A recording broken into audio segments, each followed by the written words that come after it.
You know, I watched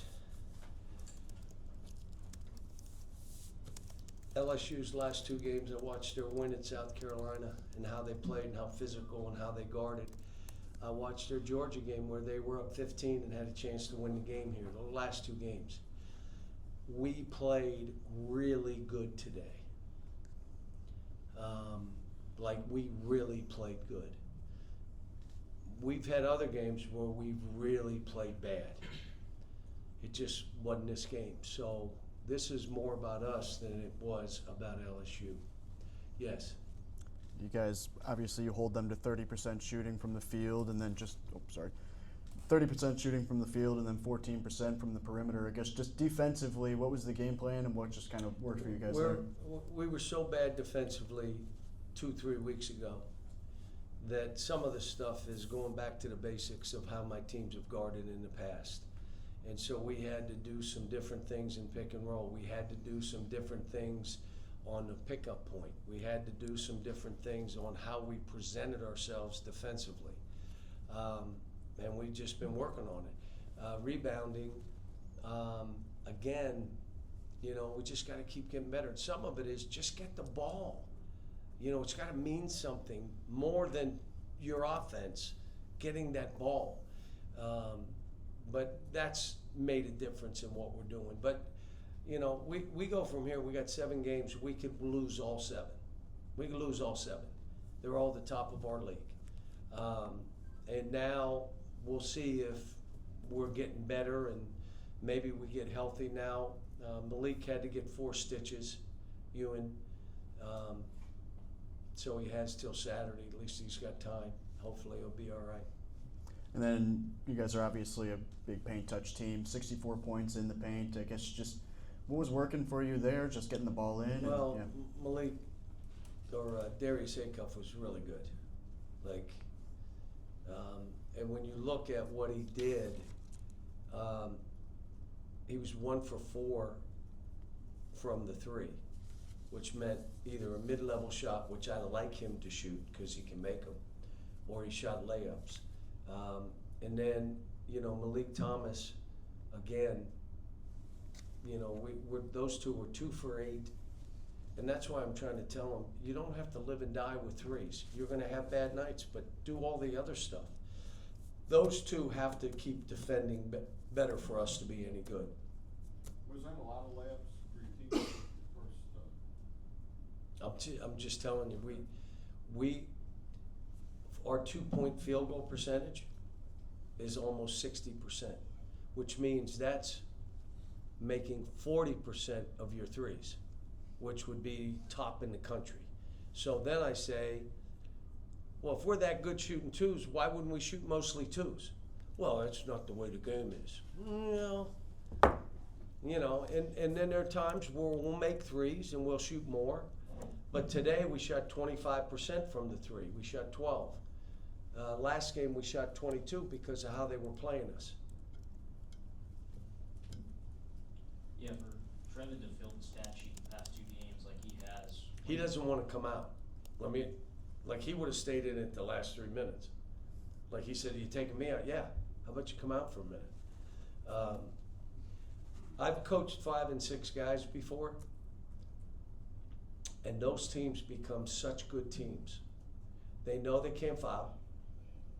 Can't just go do dumb things. You can't grab people. You can't hold. We don't have enough guys. Second thing is they really learn to play off of one another. And they've been some of my best teams. So hopefully we're going to be healthy and have a full team. But the reality of it is probably got 3 guys on this team that need to play 37 minutes, which means some other guys will play less minutes. I think Billy Richmond today, he was one-handed. He missed a couple dunks. He missed a couple rebounds. But he does so many other things, you know. When Trevin plays like he does, where do you think that takes this team? No, it makes us different. It makes us different. And for him, it's a mindset. You walk into the game knowing how you're going to play. Doesn't mean you make every shot, but I'm going to play so hard and I'm going to play rough and I'm going to go get rebounds. You don't have to be skilled to go get rebounds. But when you have a player who can rebound, but the only thing that moves his boat is his offense, he's not gonna rebound the way he should. We have a couple of those. The only thing that moves them is making a basket. Versus, I'm gonna go get 15 rebounds and be an absolute beast, and I'm gonna feel great about it. Now, but I didn't get it, I'm better offensive, But doing that, rebounding, really hard and really physically tough. So, but we're getting closer. Yeah, kind of going off that, what do you think has unlocked that mindset from Trevin recently? You have to ask him.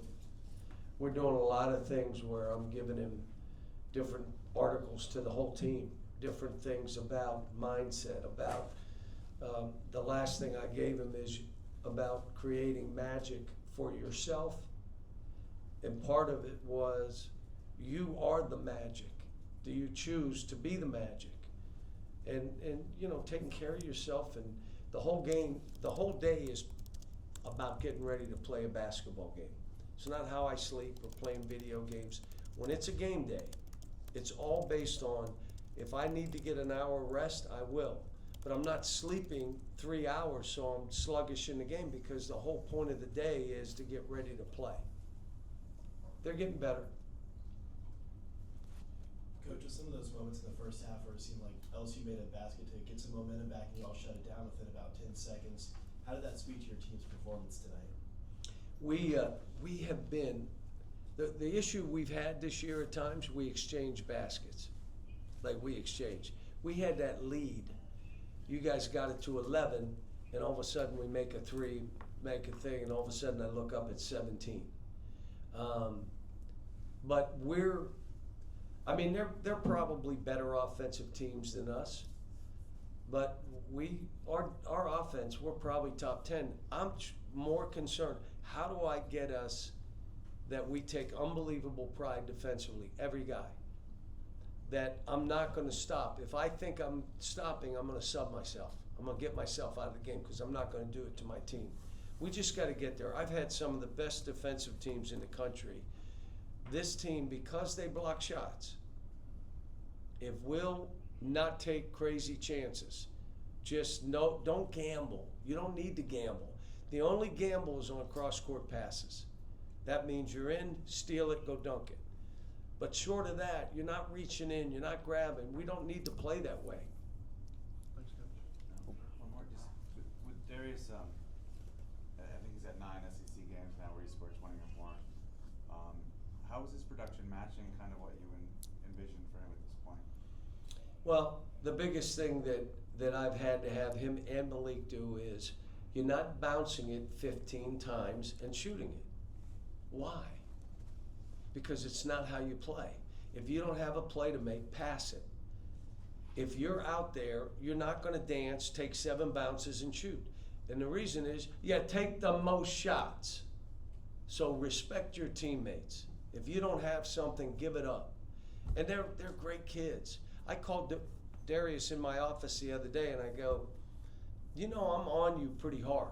Like, I'm not settling, and I'm holding you to a high standard. How you with that? He said, I'm good with it. Good, because that means I care about you. But I'm not changing. You can even be better than you are. You all look at him offensively. What do you think I'm looking at?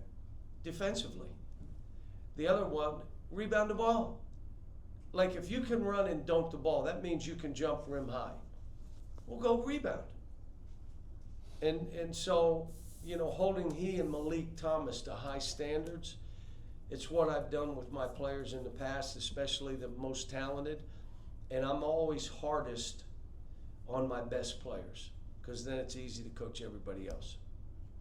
Thanks.